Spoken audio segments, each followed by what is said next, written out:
The Little Gingerbread Man, written by Gaston Herbert Putnam.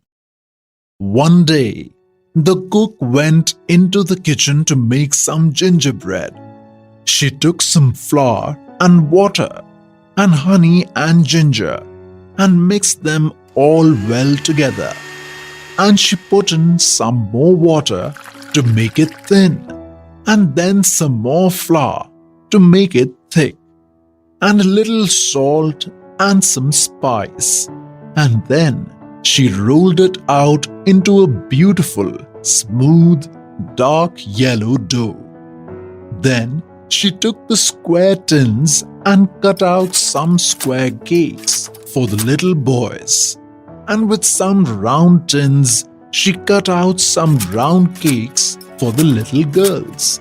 And then she said, "I'm going to make a little gingerbread man for little Bobby."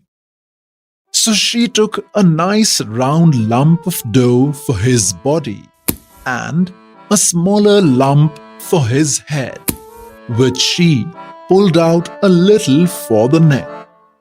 Two other lumps were stuck on beneath for the legs and were pulled out into proper shape, with feet and toes all complete, and two still smaller pieces were made into arms, with dear little hands and fingers. But the nicest work was done on the head, for the top was frizzed up into a pretty sugary hat. On either side was made a dear little ear, and in front, after the nose had been carefully molded, her beautiful mouth was made out of a big raisin, and two bright little eyes with burnt almonds and caraway seeds. Then the gingerbread man was finished, ready for baking, and a very jolly little man he was. In fact, he looked so sly that the cook was afraid he was plotting some mischief. And when the batter was ready for the oven, she put in the square cakes and she put in the round cakes, and then she put in the little gingerbread man in a far back corner where he couldn't get away in a hurry. Then she went up to sweep the parlor, and she swept till the clock struck 12, when she dropped her broom in a hurry and exclaiming, "Lord, the gingerbread will be all baked to a cinder." She ran down into the kitchen and threw open the oven door, and the square cakes were all done, nice and hard and brown, and the round cakes were all done, nice and hard and brown, and the gingerbread man was all done too, nice and hard and brown, and he was standing up in his corner with his little caraway seed eyes sparkling and his raisin mouth bubbling over with mischief, while he waited for the oven door to be opened. The instant the door was opened, with a hop, skip, and a jump, he went right over the square cakes and the round cakes and over the cook's arm, and before she could say, "Jack Robinson," he was running across the kitchen floor as fast as his little legs would carry him, towards the back door, which was standing wide open, and through which he could see the garden path. The old cook turned round as fast as she could, which wasn't very fast, for she was rather a heavy woman, and she had been quite taken by surprise, and she was lying right across the doorway, fast asleep in the sun. Old Mouser, the cat, "Mouser! Mouser!" she cried. "Stop the gingerbread man! I want him for little Bobby." When the cook first called, Mouser thought it was only someone calling in her dreams and simply rolled over lazily. And the cook called again, "Mouser! Mouser!" The old cat sprang up with a jump, but just as she turned round to ask the cook what all the noise was about, the little gingerbread man cleverly jumped under her tail and, in an instant, was trotting down the garden walk. Mouser turned in a hurry and ran after, although she was still rather too sleepy to know what it was she was trying to catch. And after the cat came the cook, lumbering along rather heavily, but also making pretty good speed. Now, at the bottom of the walk, lying fast asleep in the sun against the warm stones of the garden wall, was Towser the dog. And the cook called out, "Towser! Towser! Stop the gingerbread man! I want him for little Bobby." And when Towser first heard her calling, he thought it was someone speaking in his dreams, and he only turned over on his side with another snore, and then the cook called again, "Towser! Towser! Stop him! Stop him!" Then the dog woke up in good earnest and jumped up on his feet to see what it was that he should stop. But just as the dog jumped up, the little gingerbread man, who had been watching for the chance, quietly slipped between his legs and climbed up on the top of the stone wall so that Towser saw nothing but the cat running towards him down the walk, and behind the cat, the cook, now quite out of breath. He thought at once that the cat must have stolen something, and that it was the cat the cook wanted him to stop. Now, if there was anything that Towser liked, it was going after the cat, and he jumped up the walk so fiercely that the poor cat did not have time to stop herself or to get out of his way. And they came together with a great fizzing and barking and meowing and howling and scratching and biting as if a couple of Catherine wheels had gone off in the wrong way and had got mixed up with one another. But the old cook had been running so hard that she was not able to stop herself any better than the cat had done, and she fell right on top of the mixed up dog and cat, so that all three rolled over on the walk in a heap together, and the cat scratched whichever came nearest, whether it was a piece of the dog or of the cook. And the dog bit at whatever came nearest, whether it was a piece of the cat or of the cook, so that the poor cook was badly pummeled on both sides.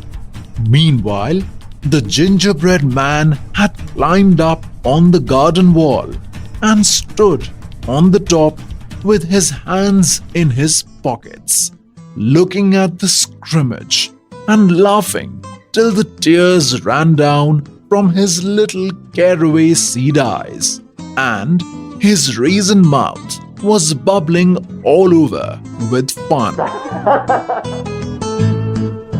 After a little while, the cat managed to pull herself out from under the cook and the dog, and a very cast down and crumpled up looking cat she was. She had had enough of hunting gingerbread men, and she crept back to the kitchen to repair damages. The dog, who was very cross because his face had been badly scratched, let go of the cook, and at last, catching sight of the gingerbread man, made a bolt for the garden wall. The cook picked herself up, and although her face was also badly scratched and her dress was torn, she was determined to see the end of the chase, and she followed after the dog, though this time more slowly. When the gingerbread man saw the dog coming, he jumped down on the farther side of the wall and began running across the field. Now, in the middle of the field was a tree, and at the tree was lying Jocko, the monkey. He wasn't asleep. Monkeys never are. And when he saw the little man running across the field and heard the cook calling, "Jocko! Jocko! Stop the gingerbread man!" He at once gave one big jump, but he jumped so fast and so far that he went right over the gingerbread man. And as luck would have it, he came down on the back of Towser, the dog, who had just scrambled over the wall, and whom he had not before noticed. Towser was naturally taken by surprise, but he turned his head around and promptly bit off the end of the monkey's tail, and Jocko quickly jumped off again, chattering his indignation. Meanwhile, the gingerbread man had got to the bottom of the tree and was saying to himself, "Now I know the dog can't climb a tree, and I don't believe the old cook can climb a tree. And as for the monkey, I'm not sure, for I've never seen a monkey before. But I am going up." So he pulled himself up, hand over hand, until he had got to the topmost branch. But the monkey had jumped with one spring onto the lowest branch, and in an instant he also was at the top of the tree. The gingerbread man crawled out to the furthermost end of the branch and hung by one hand. But the monkey swung himself under the branch, and stretching out his long arm, he pulled the gingerbread man in. Then he held him up and looked at him so hungrily that the little raisin mouth began to pucker down at the corners, and the caraway seed eyes filled with tears. And then, what do you think happened? Why, little Bobby himself came running up. He had been taking his noonday nap upstairs, and in his dreams, it seemed as if he kept hearing people call, "Little Bobby! Little Bobby!" Until finally he jumped up with a start and was so sure that someone was calling him that he ran downstairs without even waiting to put on his shoes. As he came down, he could see through the window in the field beyond the garden the cook and the dog and the monkey, and could even hear the barking of Towser and the chattering of Jocko. He scampered down the walk with his little bare feet, pattering against the warm gravel, climbed over the wall, and in a few seconds arrived under the tree. just as Jocko was holding up the poor little gingerbread man. "Drop it, Jocko!" cried Bobby. And drop it Jocko did, for he always had to mind Bobby. He dropped it so straight that the gingerbread man fell right into Bobby's uplifted pinafore. Then Bobby held him up and looked at him, and the little raisin mouths puckered down lower than ever, and the tears ran right out of the caraway seed eyes. But Bobby was too hungry to mind gingerbread tears, and he gave one big bite and swallowed down both legs and a piece of the body. "Oh," said the gingerbread man, "I am 1/3 gone." Bobby gave a second bite and swallowed the rest of the body and the arms.